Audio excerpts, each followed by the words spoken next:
শিক্ষার্থীরা কেমন আছো?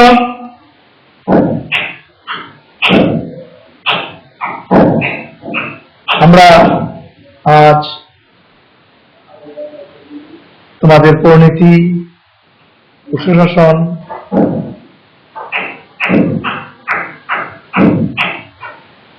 প্রথম পত্রের দ্বিতীয় অধ্যায় থেকে সুশাসন প্রতিষ্ঠার সমস্যাগুলো আলোচনা করব।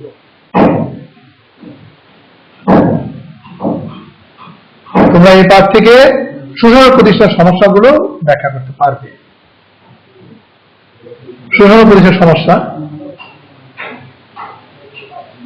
বর্তমান সময়ে প্রায় সব রাষ্ট্রই কল্যাণমূলক রাষ্ট্রের রূপ পরিগ্রহ করেছে।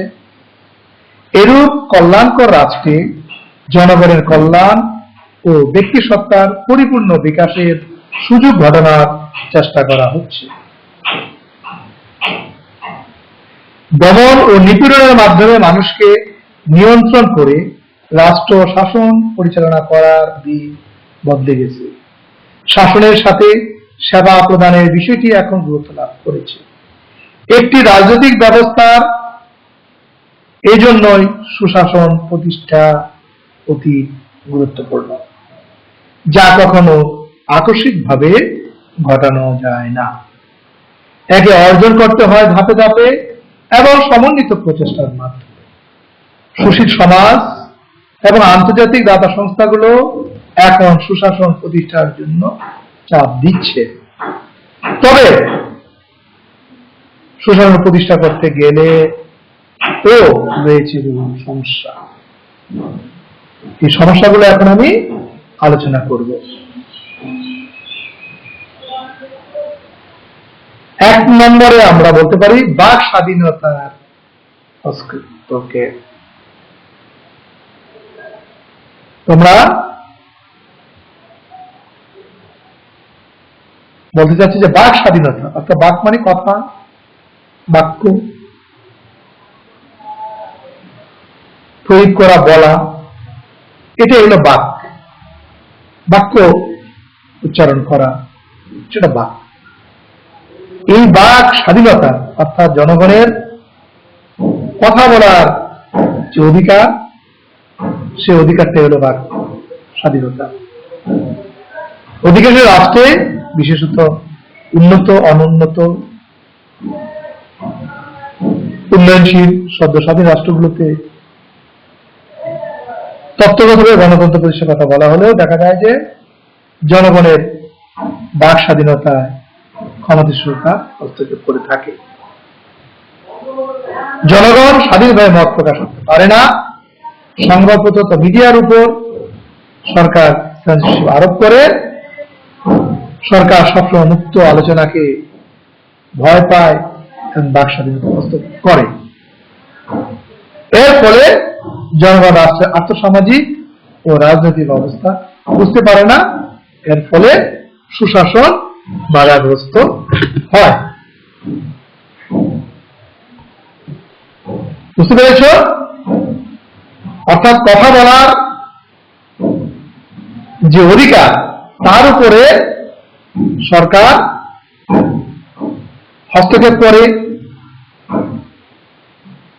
তাদের যে মতামত সংবাদপত্রের মাধ্যমে প্রকাশিত হয়, সেই বলিষ্ঠ সত্য মতামত যাতে প্রতিষ্ঠিত না হয়, প্রকাশিত না হয়, সেজন্য সংবাদপত্রের উপর সেন্সরশিপ আরোপ, এগুলোর মাধ্যমে উন্নত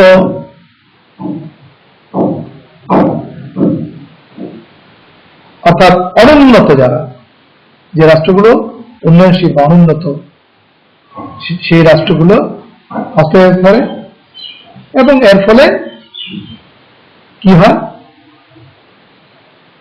সুশাসন বাধাগ্রস্ত হয়। তোমরা বুঝতে পেরেছ যে সুশাসনের একটা সমস্যা হলো সরকার জনগণের বাক স্বাধীনতা যদি হস্তক্ষেপ করে তাহলে এটা হয় না, এবং সাধারণত অনুন্নত উন্নয়নশীল রাষ্ট্রে এটাই করা হয়ে থাকে, এবং এই জন্য অনুন্নত উন্নয়নশীল সদস্য রাষ্ট্রে সুশাসন প্রতিষ্ঠিত হয় না। বুঝতে পেরেছ? নেক্সট, রাজনৈতিক স্থিতিশীলতার অভাব ও সহিষ্ণুতা। রাজনৈতিক স্থিতিশীলতা মানে কি? একটা সরকার, একটা রাজনৈতিক ব্যবস্থা নির্দিষ্ট সময় পর্যন্ত ক্ষমতায় অধিষ্ঠিত থাকবে, সেটার পরিবর্তন হবে না। জনগণের ম্যান্ডেট ছাড়া তার পরিবর্তন হবে না। কিন্তু দেখা যায় যে সদ্য স্বাধীন অনুন্নত উন্নয়নশীল রাষ্ট্রে এই রাজনৈতিক স্থিতিশীলতার অভাব থাকে। নির্বাচিত সরকার নির্বাচিত মেয়াদ শেষের আগেই বিরোধী দলগুলো আন্দোলন শুরু করে, আন্দোলন সহিংস আকার ধারণ করে, হরতাল বন্ধ ঘোষণা হয়, পিকেটিং জ্বালাও পোড়াও নৈরাজ্যের সৃষ্টি হয়। পরে নির্বাচিত সরকারের পতন ঘটে অথবা সামরিক সরকারের উদ্বোধন ঘটে, দেশ উন্নয়ন ব্যাহত হয়, প্রশাসন ভেঙে পড়ে এবং আলটিমেটলি সুশাসন ব্যাহত হয়। নেক্সট, সরকারের জবাবদিহিতার অভাব। সরকার জনগণের প্রতিনিধি, জনগণের নিকট সরকার নীতি ও কার্যাবলীর মধ্যে জবাবদিহি থাকবে, এটাই গণতন্ত্রের লক্ষ্য বা গণতন্ত্রের মূল মন্ত্র। কিন্তু দেখা যায় যে উন্নত অনুন্নয়নশীল রাষ্ট্রে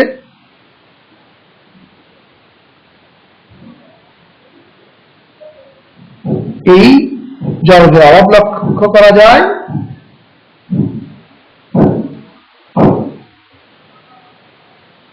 সরকারের শাসন বিভাগ তাদের কাজের জন্য আইন সমন্বয়ের দায়ী থাকে না।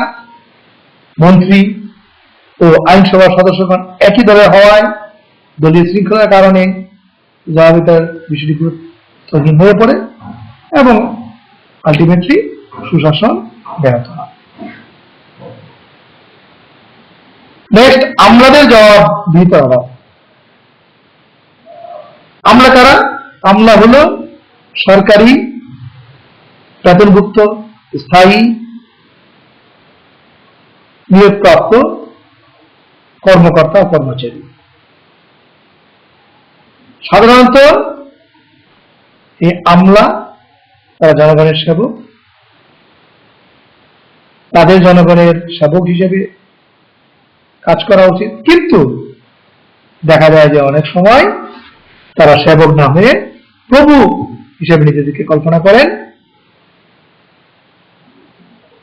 তারা নিজেদেরকে অভিজাত শ্রেণী মনে করেন, তাদের মধ্যে জবাবদিহি দেওয়ার মানুষের গড়ে ওঠে না, ফলশ্রুতিতে সুশাসন ব্যাহত হয়। নেক্সট, আমলাদের অদক্ষতা। আমরা জানি আমলাতন্ত্র একটি দক্ষ প্রশাসন ব্যবস্থা, যারা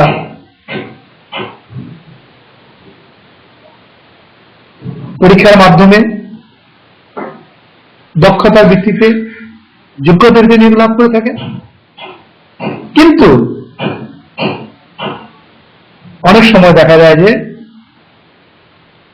আমলারা আগের মতো দক্ষ নিরপেক্ষ মেধাবী হিসেবে নিয়োগ পায় না।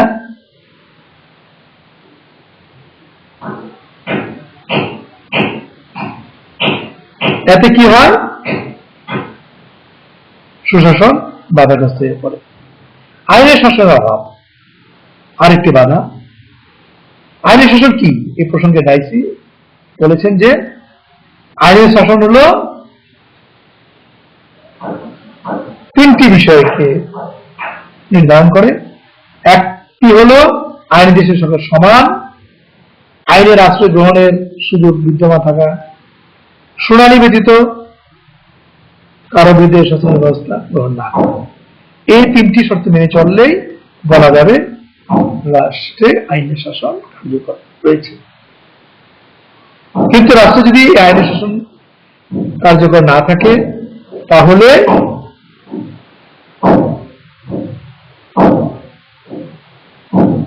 সুশাসন ব্যাহত হবে।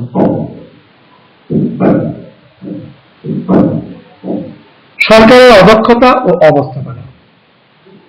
অনেক রাষ্ট্রে দক্ষ যোগ্য সরকার সবসময় দেখতে পাওয়া যায় না। সরকারের অদক্ষতা, অবস্থাপনা কিংবা ভুল সিদ্ধান্তের কারণে দেশে অরাজকতা চলতে দেখা যায়, এর ফলে সুশাসন ব্যাহত হয়। নেক্সট, দুর্নীতি নিয়ন্ত্রণে ব্যর্থতা। বাংলাদেশের বিশ্বের অধিকাংশ দেশে সুশাসনের বড় অন্তর হল দুর্নীতি। দুর্নীতির আহ্লাস এসব রাষ্ট্রের একটা অংশকে নিঃশেষ করে ফেলা হচ্ছে। দুর্নীতির কারণে সম্পদের অপচয় হয়, বন্টনের অসমতার সৃষ্টি হয়, আইনশৃঙ্খলার অবনতি ঘটে। এর ফলে সুশাসন ব্যাহত হয়। নেক্সট, রাজনৈতিক অঙ্গীকারের অভাব। সদ্য স্বাধীন অনুন্নত উন্নয়নশীল রাষ্ট্রগুলিতে আকারে দেখা যায় যে অধিকাংশ রাজনৈতিক দলেরই সুনির্দিষ্ট কর্মসূচি নেই। রাজনৈতিক নেতাদের সুস্পষ্ট অঙ্গীকার থাকে না, দলীয় ইস্তেহারে যা লেখা থাকে তা করা হয় না, যে ফলশ্রুতি দিয়ে ক্ষমতায় আসা হয় তা পূরণ করার সদিচ্ছা থাকে না, রাজনৈতিক সংস্কৃতি গঠনের চরমতা দেখা যায়।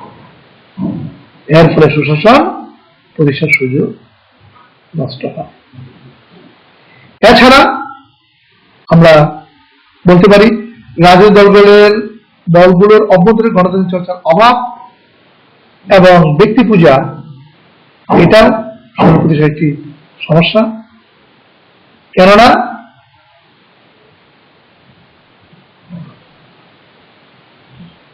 যদি দলগুলোর মধ্যে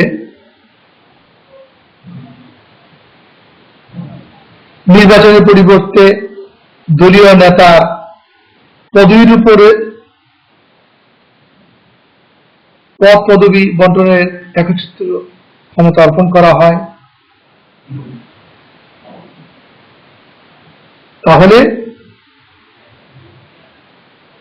ব্যক্তি পূজা, একক ব্যক্তির একত্রিত প্রতিষ্ঠিত হয় এবং দলে গণতন্ত্রের পথ রুদ্ধ হয়। নেতা স্বৈরাচারী মনোভাবের অধিকারী হন। তিনি যেভাবে দেশ পরিচালনা করেন তার ফলে সুশাসন প্রতিষ্ঠার সুযোগ থাকে না।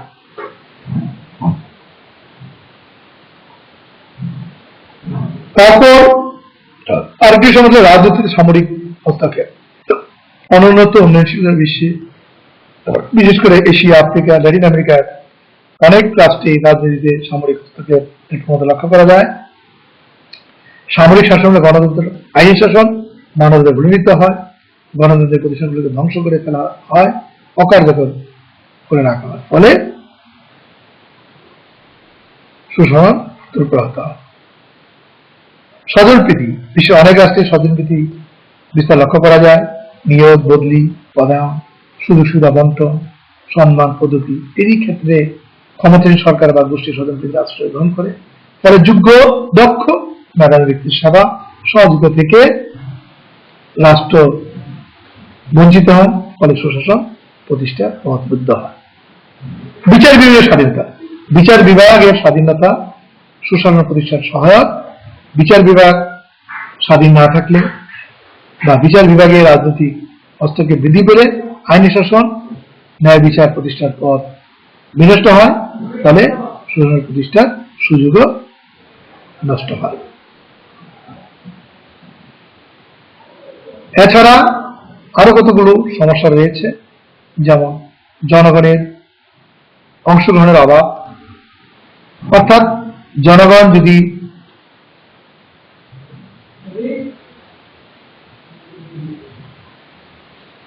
সরকার গঠনে নির্বাচনে সরকার সহযোগিতায় অংশগ্রহণ না করে তা প্রতিষ্ঠিত হয় না। এছাড়া অকার্যকর জাতীয় সংসদ যদি অকার্যকর হয়ে পড়ে, দেশে দারিদ্রতা বৃদ্ধি পেলে, স্থানীয় সরকার কাঠামোর দুর্বলতা পরিলক্ষিত হলেও, জনগণের সচেতনতার অভাব দেখা দিলে, ক্ষমতার ভারসাম্যের অভাব, স্বাধীন নির্বাচন কমিশনের অভাব যদি থাকে, সংবাদপত্রের স্বাধীনতায় যদি অভাব থাকে, তাহলেও এবং সর্বোপরি সাম্প্রতিক সম্প্রীতির অভাব ঘটলেও সুশাসন প্রতিষ্ঠা সমস্যা হয়। আমরা এতক্ষণ সুশাসন প্রতিষ্ঠার সমস্যাগুলি আলোচনা করলাম। তোমরা এই পয়েন্টগুলো খেয়াল রাখবে। এটি তোমার বাড়ির কাজ হলো সুষম প্রতিষ্ঠার সমস্যাগুলি শেখা ও লেখা। তোমাদের ধন্যবাদ। আগামী ক্লাসে আবার